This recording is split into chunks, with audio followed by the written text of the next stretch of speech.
Satu kendaraan bermotor berplat nomor DE 2907LH dikendarai ibu dan membonceng seorang anak sempat terjebak dalam timbunan dahan pohon tumbang. Korban kemudian dilarikan oleh warga ke Rumah Sakit Sumber Hidup GPM. Selanjutnya tim damkar yang berada di sekitar lokasi kejadian dengan sigap membantu mengeluarkan kendaraan motor yang terjebak dengan menebang pohon menggunakan mesin. Kejadian ini terjadi sekitar pukul 16.00 waktu Indonesia Timur di Jalan Sultan Hairun, Kota Ambon, Maluku. Tadi informasi katanya kita dapat lewat tadi waktu masuk dapat lewat.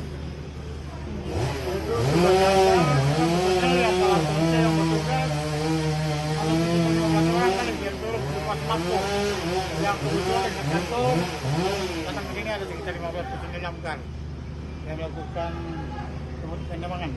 Masalah kejadian ada korban jiwa Pak? Tadi informasi yang dapat ada 2 orang tapi katanya lagi dibawa ke BPM. Ada ini sama anak.